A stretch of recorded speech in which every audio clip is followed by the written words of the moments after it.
오늘까지 거기에 거주하고 있더라.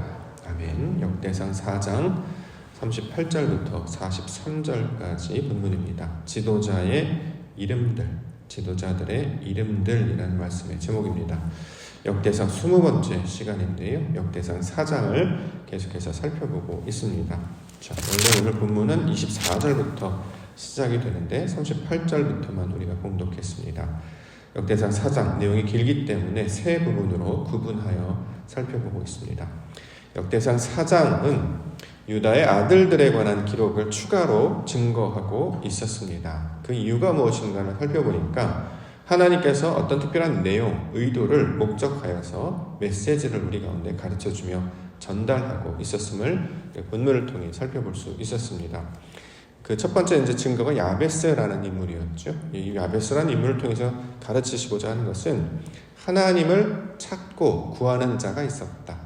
그렇죠? 이제 족보들을 쭉 따라 내려왔는데 보통 족보들은 아버지의 아들들에 관한 기록인데 아버지와 어머니에 대한 기록이 없음에도 불구하고 야베스는 그 족보 안에 이름이 기록이 되어 있었습니다. 그 이유는 무엇이냐? 하나님을 찾고 구하는 자였다. 근데 놀랍게도 그 찾고 구하는 자에게 하나님께서는 그 간구를 허락하여 주셨다라는 말씀을 통해 하나님의 의도와 뜻이 무엇인지를 우리 가운데 보여주고 있는 것이죠. 혈통적인 계보를 말하려고 하는 것이 아니라 하나님을 찾는다라고 하는 것이 어떤 것이고 그에 대해서 응답하시는 분이 하나님이심을 가르쳐 주심으로 우리도 찾고 구하는 자로 그렇게 하나님의 응답을 받는 자로 살게 하시기를 원하는 그 메시지가 이 내용 가운데 담겨 있음을 살펴볼 수 있었습니다. 오늘은 세 번째 단락으로 이 마지막 부분을 살펴보려고 하는데요. 이 마지막 부분에서는 지도자들의 이름이라는 이름으로 그 뜻을, 그 의도를 우리 가운데 나타내고 있습니다. 38절에 나와 있는데요. 38절 여기 기록된 것은 그들의 종족과 그들의 가문의 지도자들의 이름이라 그들이 매우 번성한지라. 자, 지도자들의 이름들을 쭉 기록을 했다는 거죠. 그것이 이제 24절부터 쭉 이어져 나오는 이름들에 관한 내용이었습니다. 자, 지도자들의 이름. 먼저 지도자라는 개념 우리가 이제 살펴볼 필요가 있는데 지도자라는 말의 성경적 의미는 무엇이냐면 높이 올려진 사람, 높이 올려진 사람이라는 뜻을 가지고 있습니다. 보통 우리는 지도자는 무엇을 가르치고 대표하는 그래서 이제 이 개역 한글 성경을 보시면 이 지도자들을 족장이라는 말로 이제 번역을 했습니다. 어떤 지파의 대표자 정도로 이제 번역을 하는 것이죠. 근데 이제 우리가 원하는 것은 의미가 무엇인가를 찾는 것이기 때문에 지도자라는 말의 성경적 의미는 높이 올려진 사람이라는 뜻을 가지고 있습니다. 어떻게 높이 올려지는 것이냐? 수준이 바뀌는 것을 가리킬 때 이렇게 표현한다는 거죠. 땅의 사람이었습니다. 땅의 수준이었습니다. 근데 그 사람이 하늘의 수준으로 올려지게 됩니다. 하늘의 차원으로 바뀌어지게 됩니다. 그래서 이것을 높이 올려진 사람이라고 말하고 이걸 지도자라는 말로 번역하고 있는 것이죠. 땅의 수준, 땅의 사람이라고 하는 것은 육신의 본성을 가리키고 있는 말입니다. 자, 육신의 본성을 따라, 습관을 따라 사는 자들이 바로 땅의 사람들이었던 거죠. 일반적으로 하나님을 알기 전에 육신의 상태에 머물러 있는 자들, 그래서 이방인과 같이 살던 자들, 출애굽기에 따르면 이제 애굽에 머물러 있었던 자들을 이제 이렇게 이야기하는 것입니다. 이렇게 하면 이제 육신의 사람들, 본성을 따르는 사람들이었다는 거죠. 이제 그러한 사람들을 어떤 수준으로 바꾸는 것이냐? 하나님의 수준으로, 하늘의 수준으로, 육신에서 말씀의 수준으로 변화하여 하나님께서 원하시는 그 지경까지 가르치시고 인도해 주셔서 하나님의 뜻으로 들려지면 그걸 이제 높이 들렸다라고 이야기하는데 이걸 높이 올려진 사람이라는 의미로 사용하고 있고 이거를 우리는 지도자라는 말로 번역을 했습니다. 우리는 이제 지도자라는 말을 이제 들으면 우리가 알고 있는 개념이 있기 때문에 뭔가를 가르치는 사람이구나, 뭔가를 인도하는 사람이구나 이제 이 정도로 알고 있다는 거죠. 근데 뭔가 가르치고 인도해주는 그 목적 바로 직전에 먼저 해야 될 것은 자신의 수준이 이미 변화가 일어나야 되겠죠. 다시 말해 땅의 수준에서 벗어나 하늘의 수준으로 바뀌는 일, 그래서 하나님의 뜻대로 하나님의 형상대로 변화되는 일, 자 이렇게 만들어지면 이걸 지도자라고 이렇게 부르고 있는 것입니다. 지난 시간의 말씀에 따르면 이것이 이제 토기장이 또는 왕의 일을 하는 사람들이라는 이름으로도 설명을 하고 있었죠. 자, 하나님께서 저와 여러분들을 목양하셔서 말씀으로 가르치시고 인도해 주셔서 땅의 본성과 습관대로 살아가지 아니하고 하나님의 뜻과 말씀대로 살아가는 자로 바꾸시는 것입니다. 자, 그것이 높이 올려진 사람. 이걸 이제 지도자라고 부르는데 성경에서는 말씀을 듣고 배우고 깨달아서 하나님의 수준으로 바뀌는 자들을 가리키는 말로 사용하고 있습니다. 자, 이 말과 똑같은 말이 왕의 일을 하는 자들이었죠. 왕. 통치하거나 다스리거나, 그러니까 우리가 생각하는 어떤 지휘권을 가리키는 말이 아니라 성경은 하나님의 말씀을 읽고 듣고 깨닫는 자를 왕이라고 이야기를 하고 있었고, 자, 이 일을 왕이 하는 일을 한다 이렇게 설명합니다. 이걸 이제 세 번째 단락에서는 지도자들의 이름이라는 말로도 계속해서 설명하고 있는 것이죠. 역대기 말씀을 쭉 따라가다 보니까 다윗의 계보들, 족보들, 유대인의 계보들을 설명하는 말씀인 줄 알았는데 말씀을 쭉 따라가다 보니까 그러한 말씀들, 그러한 이름들 사이사이에 하나님의 뜻이 어떤 것인지를 구체적으로 조금씩 더 가르쳐주고 있어서 이렇게 하나님이 하시는 일은 우리의 수준과 성질을 바꾸시는 것을 감당하는 것임을 이 이야기들을 통해서 지금 설명하고 있는 것이죠. 그래서 단순히 나의 조상이 누구냐, 계보가 누구냐 이걸 확인하는 것으로 끝나는 것이 아니라 역사와 많은 인물들과 사건들을 통해서 하나님께서 각 사람을 하나님의 사람들로 바꾸시는 이야기를 다루고 있는 것이 이 역대기의 말씀의 내용이 되고 있습니다. 자, 그러면 저와 여러분들이 이 말씀을 받는다고 하면 하나님께서 우리들을 지도자들이 되게 하시는 거죠. 지도자들. 하나님의 말씀으로 바뀌는 자들을 가리키고 있는 말입니다. 다시 말해 먼저 된 자들, 왕의 일을 감당하는 자로 저와 여러분들을 불러주셨습니다. 즉 우리의 수준에서 벗어나 그리스도의 수준으로 나아가는 것, 육신의 상태에서 벗어나 하나님의 수준, 말씀의 수준까지 나아가는 것. 이건 이제 출애굽기 과정을 설명한다면 애굽이라고 하는 미스라임의 상태에서 벗어나서 가나안이라고 하는 수준으로 바꾸시는 이야기, 이걸 이제 지도자들이라는 이름으로 설명하고 있는 것입니다. 그래서 어휘적인 개념을 이해하고 말씀 가운데 역사하시는 하나님, 그 내용들을 우리가 살펴보며 기도 가운데 나아가는 우리 기도의 시간 되기를 원합니다. 가장 먼저 살펴볼 수 있는 단어 하나 보면 가문이라는 말이 등장하죠. 38절, 여기 기록된 것들은 그들의 종족과 그들의 가문의 지도자들의 이름. 자, 가문, 어떤 지파들, 어떤 혈통들의 꾸준히 가계적으로 내려오는 어떤 가풍이나 어떤 성질들을 나타낼 때 우리가 가문이라는 말을 씁니다. 어디 집안, 어디 계보 이렇게 말할 때 보통 가문이라는 말을 쓰죠.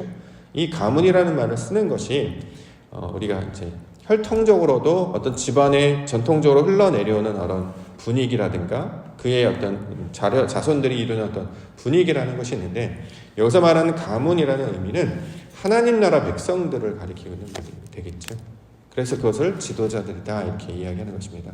우리가 비록 육신의 상태에서 태어나서 생명을 얻고 살아가지만 궁극적으로 우리가 나아가는 가문은 하나님이 주인 되신 하나님 나라 백성이 되는 것이 목적 아니겠습니까? 자, 이것이 성경의 의도이고 하나님의 가르치신 목적임을 우리가 기억해야 한다는 거죠. 그러니까 각 가정 가운데 나는 누구 사람이다 그래서 서로 다르고 구별되어서 각각 나무로 살아가는 것이 아니라 하나님의 한 머리, 하나님을 머리로 삼고 모두가 다 한 지체가 되어서 한 몸을 이루어 살아가게 되면 이것이 바로 이제 가문이 될 것이죠. 이걸 이제 우리가 신약 가운데 적용을 해본다고 하면 이게 바로 이제 교회의 모습이 된다라는 것입니다. 모양과 혈통과 뜻은 다 달라도 그 근본과 뿌리는 같은 것, 한 머리에 한 몸을 이루는 것, 바로 교회의 모습이 될 텐데요. 저와 여러분들은 하나님 나라 가문의 백성들로 불러주심을 우리는 기억해야 할 것입니다. 두 번째는 아름다운 목장에 관한 이야기, 39절 40절. 그들이 그들의 양떼를 위하여 목장을 구하고자 하여 골짜기 동쪽 그돌지경에 이르러 기름지고 아름다운 목장을 발견하였는데 그 땅이 넓고 안정되고 평안하니 이는 옛적부터 거기에 거주해온 사람은 함의 자손인 까닭이라. 함의 자손, 미스라임이 있었죠. 가나안이 있었습니다. 애굽이라는 게 이제 미스라임이었는데 그 미스라임의 상태가 가나안의 상태로 바뀌죠. 둘 다 함의 자손들이었습니다. 자, 애굽의 상태에서 가나안의 상태로 바뀌는 이야기를 지금 다루고 있는 거예요. 그래서 원래 애굽은 세상이 보기에 좋았던 것, 자신의 수고와 노력으로 살았던 그걸 이제 사람들은 젖과 꿀이라는 땅이다라고 이야기를 했는데, 가나안 땅에 이르러서 살펴본 젖과 꿀이 흐르는 땅은 하나님의 말씀이 있는 땅을 가리키는 말이었다라는 거죠.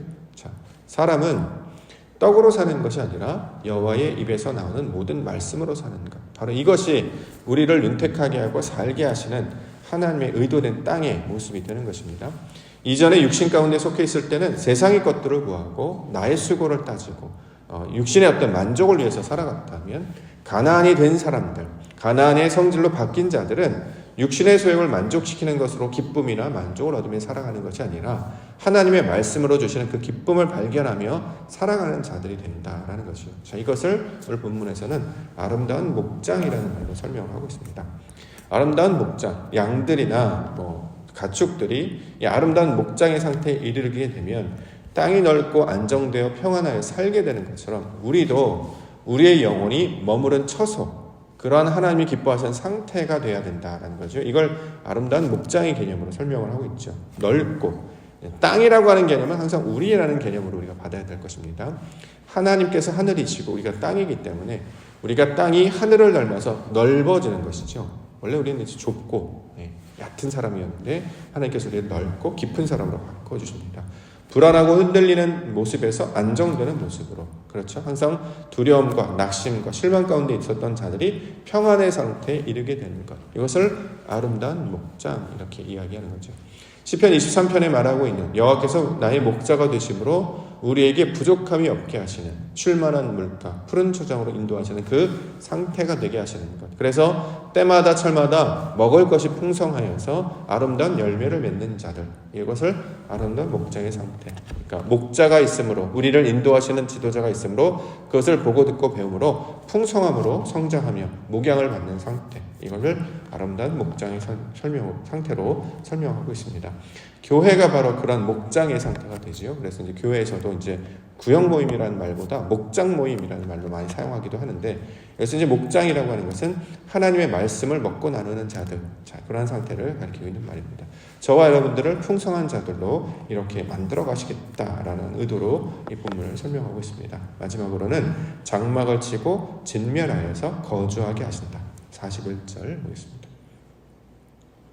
이 명단에 기록된 사람들이 유다왕 히스기야 때에 가서 그들의 장막을 쳐서 무찌르고 거기에 있는 모으님 사람을 쳐서 진멸하고 대신하여 오늘까지 거기에 살고 있으니 이는 그들의 양떼를 먹일 목장이 거기 있음이며.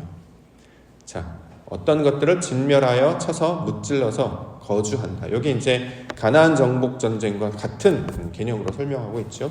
이스라엘 백성들이 애굽을 나와 광야를 지나 가나안 땅에 들어갑니다. 근데 가나안 땅에 들어가니까 거기에 이미 7 족속들이 거주하고 있었어요. 여호수아, 갈렙을 통해서 그들을 진멸하라, 그들을 멋지르라, 이렇게 명령하셨죠. 자, 여기서 이제 7 족속이라고 하는 것은 사람들로 설명하지만, 그러니까 우리 안에 이미 남아져 있는 육신적 속성들을 가리키고 있는 말이었습니다. 이것들을 하나님이 주신 말씀으로 정복하고 다스리는 거예요. 그래서 우리가 육신의 사람에서 말씀의 사람으로 바뀌어지는 이야기. 그래서 이제 거기서 장막을 치고 그 적들을 진멸하여 하나님의 뜻 안에 거하는 상태, 자, 성막을 펼치고 거하는 상태로 만드시는 이야기를 가리키고 있는 말이죠. 그러니까 결국 우리 신앙이 하나님의 말씀으로 새롭게 되는 이야기를 가리키고 있는 말입니다. 육신의 상태에서 벗어나서 진리의 말씀으로 변화되어 사는 이야기, 이것이 하나님께서 세우신 저와 여러분들을 지도자들로 부르셔서 그 이름들 안에 살게 하시는, 그 진리 안에 살게 하시는 이야기를 이 역사와 인물들을 통해서 지금 설명해내고 있는 것이죠. 따라서 이것은 하나님의 나라 백성으로 만드시는 하나님의 거룩한 구원의 계획을 설명하고 있는 본문으로 우리가 만날 수 있습니다. 시몬의 아들들의 계보를 쭉 따라가서 이름이 무엇인가를 찾고 구하고 있었는데, 그 의도는 결국 하나님의 말씀을 성취하시고자 하는, 우리의 성질을 하나님의 백성으로 바꾸시고자 하는, 그렇게 그리스도를 닮는 자로, 하나님의 형상을 닮은 자로 요양하시려고 하는 하나님의 의도가 이 말씀 가운데 들어있음을 우리 가운데 가르쳐주고 있습니다. 그러므로 우리가 이 말씀을 들으면 무엇을 구해야 되는지를 알게 되는 것이죠. 먹을 것, 마실 것, 입을 것을 구하는 게 아니라 하나님의 나라와 뜻을 구하는 것, 이게 바로 우리에게 가르쳐주신 그리스도께서 가르치는 목적, 가르침 아니겠습니까? 그러므로 오늘도 우리 주신 말씀을 통해서 성경은 어느 시대나 어느 본문이나 어느 글을 읽더라도 다 하나님의 동일한 의도를 내포하고 있는 말씀임을 알게 가르쳐주고 있습니다. 그러므로 우리가 이것을 찾고 이것이 바로 하나님의 의도였구나, 이것이 하나님께서 우리에게 원하시는 것이었구나를 늘 날마다 기억하고 이것들을 구하고 찾는 거룩한 성도로 살아가야 할 줄 믿습니다. 오늘도 하나님의 나라와 뜻을 구하며 우리를 아버지 하나님의 형상을 닮은 백성들로 가르치시는 그 의도와 계획을 깨닫고 말씀 가운데 거하며 우리 모든 성질들이 아버지의 뜻대로 변화되는 은혜를 경험하시는 우리 믿음의 성도님들 되시기를 주의 이름으로 축원합니다. 기도하겠습니다.